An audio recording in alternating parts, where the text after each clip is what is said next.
Hey everyone. So today we're going to play a little game. We're going to rank the top 25 climate solutions, ranking them by their potential to reduce or sequester greenhouse gas emissions between the period from 2020 to 2050, as per the comprehensive analysis done by Project Drawdown, who are the kind of reference in this thing. So yeah, we're going to follow this online trend of ranking climate solutions by tiers. We've got the S tier, A, B, C, D, and so I've separated them into different brackets from 1 to 5 gigatons, 5 to 10, all the way up to 60 to 90 gigatons reduced or sequestered over that 30-year period. And then down here, we've got all the different climate solutions.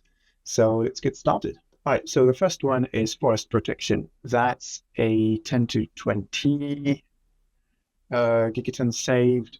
So in Project Drawdown, we've got a minimum and a maximum. Obviously, it's not going to be a perfect way of ranking them because sometimes the minimum will belong in one bracket and the maximum will go over that bracket, but I've ranked everything by their minimum, right? And then electric vehicles. So this is a lot lower than people usually think, but this is also a 10 to 20. So that's, if we replaced the cars with electric vehicles. Next, we've got solar rooftops. And this is not as big as distributed rooftops, which is more kind of like community managed, and utility rooftops, utility solar, sorry. Right, so rooftop solar is ranking C, 20 to 40. I think it's about, 25 to 55 gigatons saved. So depending on how popular the adoption of rooftop solar becomes, it can actually go all the way up to a B, level B. So then we've got utility scale solar PV, so solar photovoltaics, and that's really the kind of like large scale installations like solar farms. Then we've got tropical forest reforestation, and so that's going to go all the way to A, and we can see that already performs much better than all the other ones. That's a 55 to 85. So that actually goes into S tier. So yeah, it's one of the best solutions out there. It's definitely in the top 5. After that, we've got green roofs and urban tree planting. That's quite a low one. It saves a few gigatons. We're still talking about gigatons, so it's still pretty good. The interest in this is more that it reduces the heat island effect in cities. So it's also a very good thing, and it brings back nature. It helps boost biodiversity and so on. So next, we've got recycling and waste management. That's a 5 to 10. After this, we've got food waste. So reducing food waste is definitely the number one solution in terms of impact that you can find out there, and lots of people are doing amazing work on this. Okay, next we have plant-rich diets. So eating less meat makes a phenomenal difference. Beyond CO2, it helps also with land use, water resources, deforestation. It has a massive impact. And again, we're not saying to cut out meat completely from the get-go, but just start by reducing your meat consumption. Just treat it as a luxury product, as a treat. It's also a lot healthier to eat more veg and fruit in general. So next we've got improved clean cookstoves, and this is a really big one. And it goes from 30 odd gigatons all the way up to 70. Because millions of people rely on quite, dirty cookstoves that burn fuel, whether it's sort of wood, charcoal, or biomass fuels.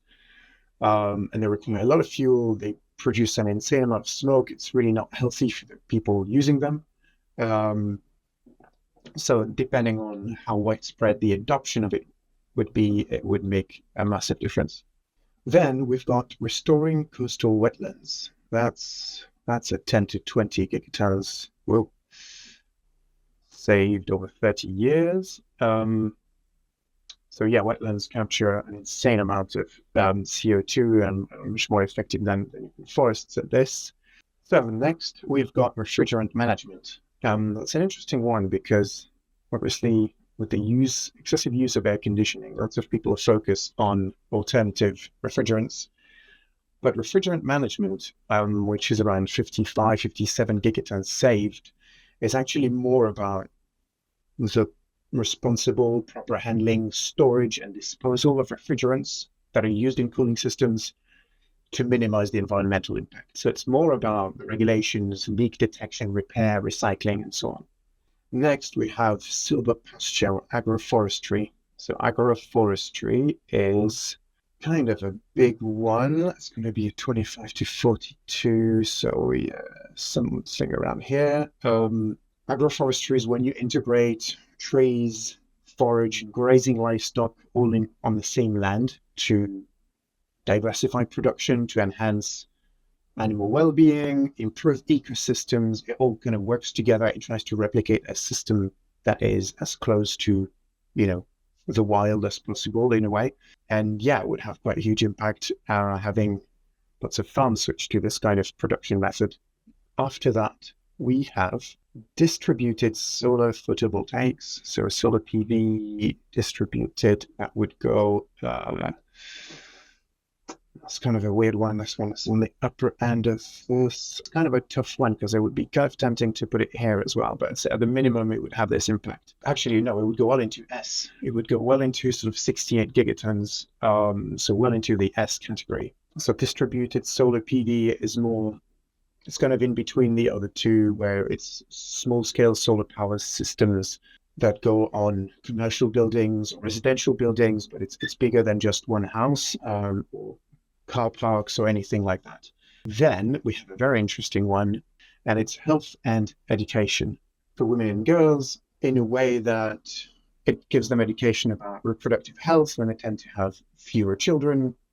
Lower population growth means lower emissions, because women with more education tend to make more sustainable choices in food, in energy, and transportation. The other aspect is that when people, especially women, have access to healthcare, nutrition, and clean water, they become more resilient to climate-related challenges, such as extreme heat and food shortages. So this helps create healthier communities that are more resilient as well. But also government incentives for healthier and lower carbon lifestyles. So we're going to put this one all the way to the top. That's an S tier, best of the best. Okay, next we have geothermal. Yeah, so geothermal 8 to 16, that's going to go into here. Not a bad one, goes up into D. After that, we've got methane digesters for livestock. That's going to go in E as well. So this is supplements that you give to livestock to reduce their methane emissions from farts. Interestingly, people started pouring their milk down the drain in the UK when they found out about that. Well, I don't want any chemicals in my stuff, blah, blah, blah. But they're perfectly safe. It's funny because they also tend to be people who eat a lot of processed food. So it's they're just angry that people were taking climate action. After this, we've got another refrigerant type of thing. Yeah, that's alternative refrigerants. So that goes near the top. It's going to go here. So 40, 43 to 50, I think, roughly. So the type that we want to use in air conditioning that don't produce as much greenhouse gases. Then we've got bamboo afforestation. Planting bamboo on previously barren or degraded land to restore ecosystems, sequester carbon. Essentially, you're trying to tap into bamboo's capabilities to provide some really rapid growth and resilience. You don't need to manage a bamboo forest as much. Kind of a good one to start restoring land, and that's going to go into the 5 to 10s. Then we've got heat pumps. So heat pumps to replace gas boilers in particular will be a 5 to 10 solution. Right, next is onshore wind power. So on land, it starts at 47 gigatons, but it goes all the way up to way beyond S. It goes all the way up to 145 or 147 gigatons saved. It's really possibly one of the best solutions that we can build, and it's one that we definitely shouldn't ignore. Next, we have high-speed rail. That's going to be in the lower one. for sure. It's going to be 1 to 5. And finally, we have managed grazing. So that's kind of when you move livestock regularly to different pastures in a planned way so that you prevent overgrazing. So, there's this rotation system.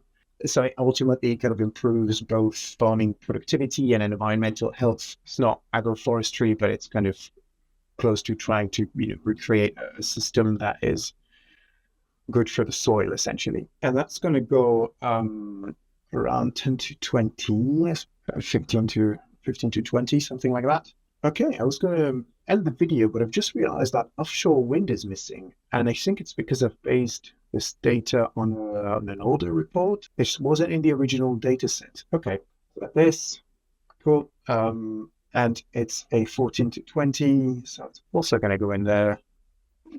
And there you go. So we now have a good map of all the different climate solutions ranked by their minimum impact. But as you can see, some of them span quite a few different categories in terms of how far and wide they can be adopted.